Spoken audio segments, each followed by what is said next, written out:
Hey guys, Kelade here. Welcome to my Mythic Za'qul kill/coverage video. For this fight, we are just going to be charging with all of our cooldowns. I am using Blooded Enemy as my major essence and then my Purification Protocol as my minor essence because there is a good amount of AoE in this fight and everything in this fight is an aberration. So, Purification Protocol is going to do 50% more damage, right? And then the other thing is the first part in this fight where you're going to be doing a lot of damage is when he gets that puncture thing.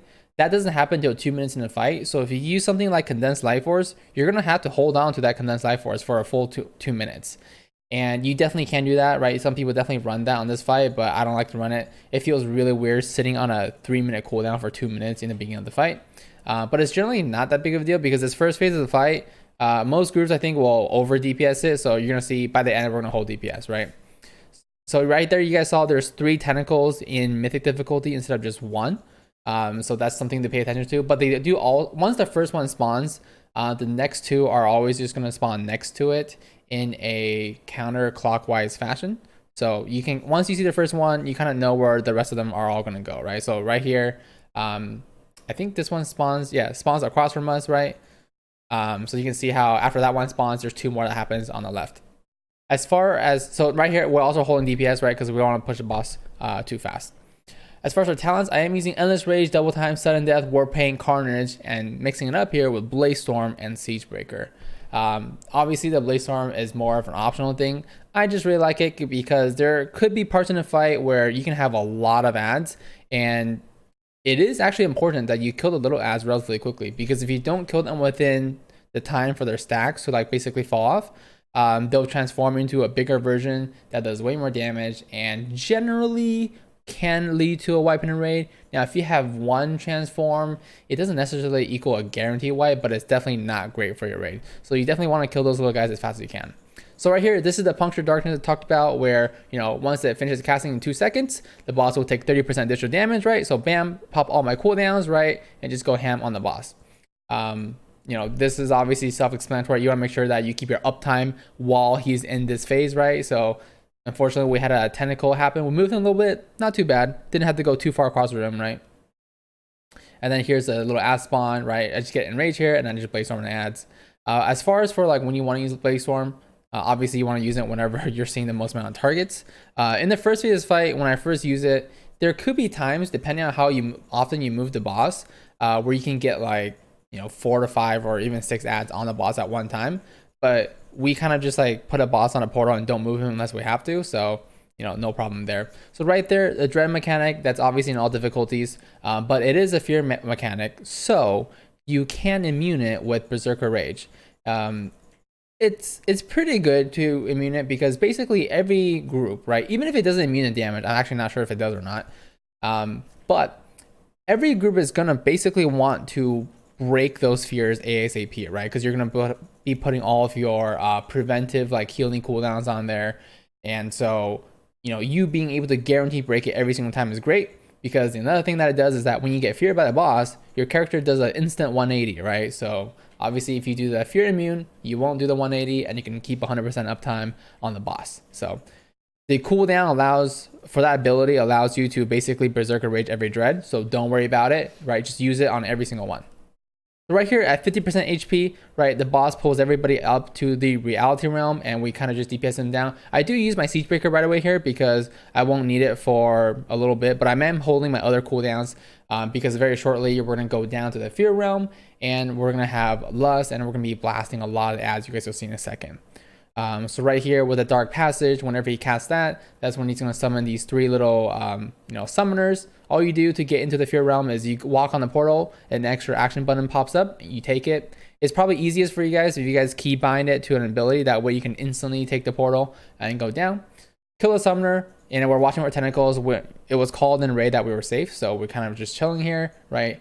Once the Mind Tender goes out, the tanks are going to go over there, and then we're just AoEing the boss. You guys see how the weak aura has like those timers on the guys? When that reaches 0, that's when they become the big ass. So we're just paying attention and, focusing them down if we need to. So right here, he gets the Puncture debuff, we Lust, pop all my cooldowns, including Bloodlust, and then, we're just crazy amounts of AoE.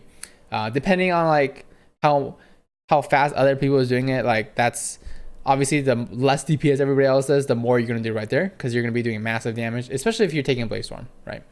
So right here, this is the mythic mechanic Psychotic split. So when you're, when you get to this late in fight, he'll do this mechanic where he'll summon an Echo of Fear in the Fear realm, and then he'll summon a Echo of Delirium in the Delirium realm. And both people have to kill it within that cast of that Psychotic split. You have to kill both ads before that finishes the casting, or else you just instant wipe, right? So, and then generally when that happens is you're gonna either get a dread around that, either before or after. So we got a dread there, and that was my rally. So I rallied there, right? Of course, Berserker Rage, just to make sure that you're not getting feared. So at this point, we do come back. So we do leave one summoner up. We come back on this realm just so that tank can take the boss to the puncture. And then once the puncture goes up on the boss right now, we're gonna cut around the tentacles a little bit, and then we're gonna eventually just go back to the portal and take it down. Now, when we do go back downstairs to the Fear realm again, we are gonna kill this third summoner, because if you don't, then potentially he's gonna summon another set of summoners, right? So you have to kill this third summoner at this point, get him down, and then we're just gonna be staying here basically for the rest of the fight, and then we're kind of just like slow AoEing. Now, I do think it's okay to, so right here, when my siege break comes up again, I'm going to use all my cooldowns. I think that's fine here, because if you use it at this point in the fight, you will get a last use of all of your cooldowns in the last puncture of the fight. So definitely okay to use it right here. I know you're not AoEing, but these cooldowns are still very, very strong for a single target, right? I know that you'll miss it for this puncture, but I don't think it's that big a deal, because you'll have it up for the very, very last puncture, right? So no matter what, you're getting an extra set of cooldowns in, and you're getting a puncture. Also, he does Psychotic split right here anyway, so you can't even DPS the boss, right? When he has a Psychotic split, the boss is actually immune to damage, so that didn't even matter, right? Get down the Echo of Fear, and then we're good. Also, the other thing I should know, in this video, we are one tanking on this video, but as of today, August 6th, I guess now it's midnight, so now it's my August 7th for me, but the boss has been stealth hotfixed by Blizzard to where you can probably no longer one tank the boss, because they made that tank mechanic do more damage. So you're definitely gonna probably want 2 main tanks, but to compensate, Blizzard did nerf the health of Za'qul. I don't know why they didn't put this in a hotfix or anything, or any notes about it, but the change did happen, at least for us, on the NA reset, and we experienced that today. But the strategy is the same, because you're gonna have to take 1 tank instead of DPS, but they nerfed the boss's HP, so as far as for the kill times, it shouldn't be that much different, right? So here's the last puncture I talked about, right? Where I'm gonna have all my cooldowns when the puncture is up in 9 seconds, right? So this will eventually be the end of the fight. The other thing, just to quickly talk about the 3 different realms, right? For those of you guys that might not understand it, there's 3 different levels of the floor in this fight. Just think of it that way, right? There's a reality realm where you start off, and that's the top. There's a fear realm, and then there is a delirium realm. The fear realm, to get to it, right? You go to the summoners, and you click on the portal, and you come here. Great, right? What you can do in the fear realm is, while you're in the fear realm, you can kill the summoners, which opens the portals, right? It's important that you kill them, because if you don't, then another set will come out. For the delirium realm, that's the little orange like eye puddles on the ground that you stand in, and then you go down to that realm and you get like 80% haste buff.